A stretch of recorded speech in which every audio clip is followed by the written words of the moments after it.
बोलो जयकारा। बोल मेरे श्री गुरु महाराज की जय। सौभाग्यशाली प्रेमी गुरुमुखो, संत महापुरुष फरमाते हैं कि आप संतोष रखो, क्योंकि आप संतोष में रहोगे तो आप खुश रहोगे। अगर आप असंतोष हो जाते हो तो आपको दुख फीलिंग होता है, परेशानी फीलिंग होती है। ये संतोष और असंतोष क्या है? संतोष वो है जो चीज़ आपके पास है उसके अंदर आप विश्वास रखो कि जो मेरे पास भगवान ने दिया है मुझे इसी पे ही विश्वास है, इसी पे ही तसल्ली है। और ज़्यादा के मगर अगर भागोगे तो वह संतोष हो जाएगा, तो आप परेशान हो जाओगे। देखो, जो भगवान है ये ना किसी को देता है ना किसी से लेता है। ये हम सोचते हैं कि भगवान दे रहा है और भगवान ले रहा है, नहीं। ये जो भी कुछ है ये सब हमारे कर्मों का फल है। जैसे हम अपने कर्म करते हैं उसके मुताबिक हमें हर चीज़ संसार की मिलती जाती है। अगर बहुत अच्छे कर्म किए होते हैं तो हमारे पास बहुत धन होता है, बहुत अच्छा परिवार होता है, संसार के सुख होते हैं। ये तो जैसे आप कर्म करोगे वैसे ही हमारा जो जीवन है वो चलेगा। क्योंकि संत महापुरुष तो बार बार एक ही चीज को ध्यान देते हैं, कहते हैं भजन करो, नाम जपो, पीछे का भूल जाओ, जो तुम्हारे पास है वह उसी के अंदर ही आप सबर संतोष रखो। क्योंकि जो भी मिलना है वो तो हमारे भाग्य, जो हम कहते हैं हमारा भाग्य बन कैसा है, हमारे ये स्टार चल रहे हैं, हमारे ऐसा स्टार चल रहा है, कोई स्टार नहीं है, कोई कुछ नहीं है। ये तो संसार के अंदर जितने भी जो भी कुछ है सब इंसान ने बनाए हैं। और जितनी भी चीज़ें आप देख रहे हो ये सब इंसान के मतलब की है। आप इनको यूज़ करते हो, आपको सुख मिलता है, ज़्यादा मिल जाती है और ज़्यादा सुख मिल जाता है। अगर नहीं मिलती तो आपको दुख होता है।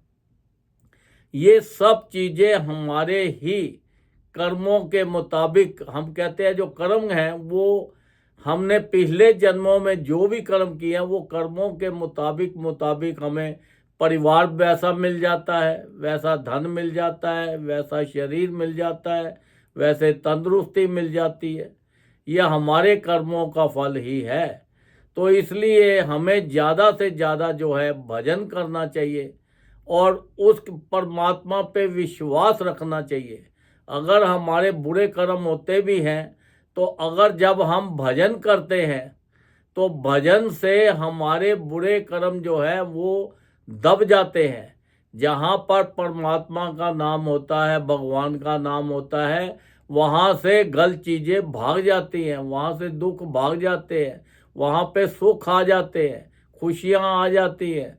तो देखो, संसार के अंदर ये तो ऐसे ही चलते रहना है संसार। तो जो बड़े विरले लोग होते हैं, बड़े कम लोग होते हैं जो संत महापुरुषों की शरण चरण में जाते हैं, उनसे नाम लेते हैं, फिर उसका भजन करते हैं। जितना ज़्यादा भजन करोगे उतना ही संसार की चीज़ें आपको ज़्यादा उपलब्ध होंगी, ज़्यादा खुशियाँ होंगी। जो भी आप मांगोगे बिन मांगे ही आपको मिलता चला जाएगा। ये सारा भजन से ही होना है, क्योंकि बिना भजन के कुछ नहीं होना। क्योंकि हमारे जो भी हमने पिछले कर्म किए हैं तो वो कर्मों के मुताबिक तो हमें मिल ही रहा है।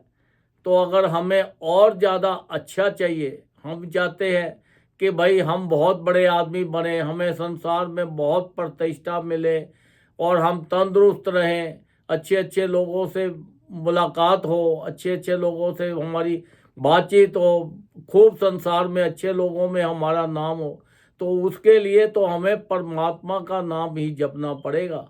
जो संत महापुरुषों ने नाम दिया है, जितना ज़्यादा नाम जपेंगे उतनी संसार की हमें खुशियाँ, संसार की चीज़ें हमें उतनी ज़्यादा मिलेंगी।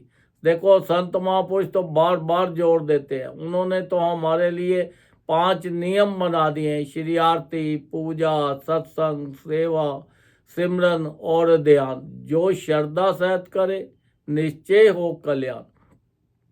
वो फरमाते हैं कि जिस परिवार के अंदर ये 5 नियमों का पालन होगा, उस परिवार के अंदर भी हर तरह से खुशियाँ और हर तरह से वहाँ पे मौज बहार, हर तरह की आप हर तरह के सुख आपको वहाँ पे मिलेंगे। तो देखो इतनी हमारे ऊपर संत महापुरुषों ने कृपा की, तो हमारी ड्यूटी भी बनती है कि हम जो है उनके हुक्म में चलें, उनके बनाए हुए नियमों का पालन करें, ताकि हम देखो उनके नियमों का पालन करेंगे जितना ज़्यादा देखो सत्संग के उन्होंने कई साधन बना दिए हैं। तो हमें जब सत्संग में बैठे तो सत्संग सुने, अगर सत्संग की तरफ हमारा ध्यान होगा तो हमें पूरा लाभ मिलेगा। अगर सत्संग की तरफ ध्यान नहीं होगा तो हमें पूरा लाभ नहीं मिल सकता, क्योंकि ये जो हमारा मन है ये हमें टिकने नहीं देता, ये हमें संतोष में आने नहीं देता। ये बार बार जब भी हम भजन में बैठेंगे या कोई भी काम करेंगे तो ये मन हमारा हमें 50 जगह पे और डिफरेंट जगह पे ले जाएगा, वहाँ से हमें छुड़ा देता है। ये भजन करने नहीं देता, ये कोई भी काम करने नहीं देता। जब इसको पकड़ के बिठाना पड़ता है, इसको माइंड को कंसंट्रेट करना पड़ता है पूरा, उसी के अंदर आप पूरा लगाओगे तभी आपका मन ये टिकेगा, नहीं तो ये मन तो भागता रहेगा। ये तो 1 सेकंड के अंदर हजारों जगह पहुंच जाता है। क्योंकि आप बोलोगे कि मैं भजन में बैठोगे तो आपको कई सोचे पुरानी बचपन की, कई बिजनेस की, कई तरह की सोचे आपको आती रहेगी। तो ये मन जो है, ये मन तभी कंट्रोल में आएगा जब आप सत्संग सुनोगे और उस पे अमल करोगे। जितना ज़्यादा अमल करोगे, जितना ज़्यादा सत्संग पे जाओगे, उतना ही ज़्यादा आपको लाभ मिलेगा। क्योंकि सत्संग जो सुनने से अच्छे लोगों की मुलाकात होती है, वहाँ पे शरीर के साथ आप सेवा करने से हमारा शरीर तंदुरुस्त रहता है, धन के साथ सेवा करने से हमारा धन बढ़ता है। इसलिए हमारा जो दिमाग है फिर इधर की चीज़ों में नहीं जाता, किसी की निंदा चुगली नहीं करता, ना ही वो किसी के बारे में कोई सोचता है। फिर तो उसके दिमाग में यही होता है कि ये जो संसार के पारिवारिक काम हैं ये भी करते रहना है और अपना ज़्यादा से ज़्यादा हमें भजन करना है। फिर हमें संत महापुरुषों के सत्संग सुनने से हमारी ऊपर इतनी कृपा हो जाती है कि हमें पता लग जाता है कि हम कौन हैं। हम इंसान का जो रूप हमें परमात्मा ने दिया, ये किस लिए दिया, हम संसार में क्या करने आए हैं और क्या कर रहे हैं। हम तो संसारिक चीज़ों में फंस के फिर उसी उलझन में फंस जाएंगे जिस उलझन से निकल के आए हैं। तो हमें तो ज़्यादा से ज़्यादा भजन करना है। जितना ज़्यादा ये शरीर के साथ भजन कर लेंगे उतना ही हमें ज़्यादा लाभ मिलेगा, ताकि हम ये 84 लाख योनि जो है इससे बच पाएंगे। अगर हमने भजन नहीं किया तो हम फिर वही अपना चक्कर में फंस जाएंगे 84 लाख योनि के, और उसी के अंदर बस दुख ही दुख पाते जाएंगे। तो ये देखो ये संसार है, ये संसार के अंदर इतना खूबसूरत भगवान ने बनाया है कि हमारा मन बस ये संसार में ही घूमता रहता है। पर हमें ये संसार के भी इंजॉय करने हैं और अपना जिस पर्पस के लिए हम आए हैं वो पर्पस भी हमें हल करना है। जैसे कि आप क्या होता है, आप कहीं पे नौकरी करने जाते हो तो वहाँ पे आपको 6 घंटे 8 घंटे काम करना पड़ता है। अगर आप काम वहाँ अच्छा करते हो तो मालिक आपके ऊपर खुश हो जाता है, वो कहता है भाई तेरी नौकरी पक्की है। अगर नहीं हो तो वो फिर वहाँ से वो कहता है तेरी नौकरी छुट्टी जाओ, अगर काम नहीं किया तो फिर वो वापस भेज देता है। फिर वो जगह अपनी नौकरी ढूंढता रहता है। तो इसलिए हमें ये संसार में जब आए हैं तो हमारी नौकरी यहाँ पे ये है, हमारी ड्यूटी ये है कि हम ज़्यादा से ज़्यादा भजन करें, ताकि वो परमात्मा हमें दोबारा 84 लाख योनि में ना भेजे और हम वहाँ के दुख ना पाएं और अपना सचखंड को आनंद धाम में जाएं, जहाँ पर खुशियाँ ही खुशियाँ होती हैं। संत महापुरुष तो इतनी अपार कृपा करते हैं, वो तो कहते हैं कि देखो 24 घंटे हैं, 24 घंटे आप भजन नहीं कर सकते, कम से कम भी हर इंसान को 2 घंटे भजन जरूर करना चाहिए। अगर 2 घंटे कंटिन्यू नहीं कर सकते तो 1-1 घंटा करके करो, 1-1 घंटा करके नहीं कर सकते तो आधा-आधा घंटा करके करो। अगर आपका शरीर तंदुरुस्त नहीं है तो आप लेट के भी करो, ट्रैवल कर रहे हो तो ट्रैवल करते भी करो।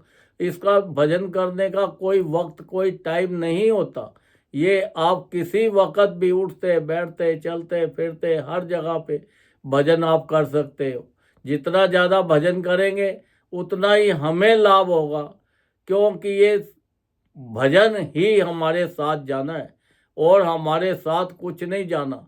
ये हम संसार की जो चीज़ों के पीछे भाग रहे हैं, जिससे हम परेशान रहते हैं, असंतोष रहते हैं, ये चीज़ें सब यहीं की यहीं रह जानी है। इनमें से कोई एक चीज़ भी हमारे साथ नहीं जानी।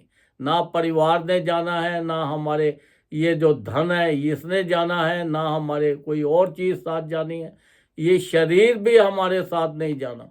ये जो शरीर के लिए हम इतना करते हैं, देखो ये शरीर अगर आपका तंदुरुस्त रहेगा तो आप भजन कर सकते हो। तो इसलिए ये शरीर का पूरा पूरा ध्यान रखो कि इसको कोई बीमारी ना आए। अगर कोई बीमारी आती है तो इसको पूरे टाइम से इसका उपचार करो, ताकि इससे से ज़्यादा आप फ़ायदा ले सको, ज़्यादा से ज़्यादा लाभ ले सको। क्योंकि ये तंदुरुस्त होगा तभी भजन करेगा। अगर ये बीमार हुआ तो भजन तो बिल्कुल भी नहीं होगा। तंदुरुस्त होने के बाद भी हमारा मन इधर इधर घूमता रहता है, भजन प्रॉपर नहीं हो पाता, तो बीमार होने के बाद कहाँ होगा। जो वक्त बीत गया सो बीत गया, उसको भूल जाओ।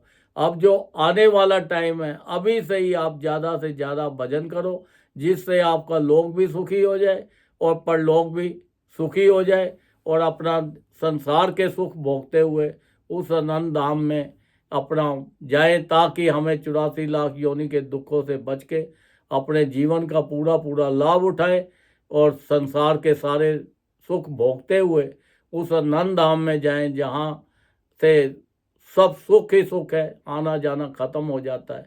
बोलो जयकारा, बोल मेरे श्री गुरु महाराज की जय।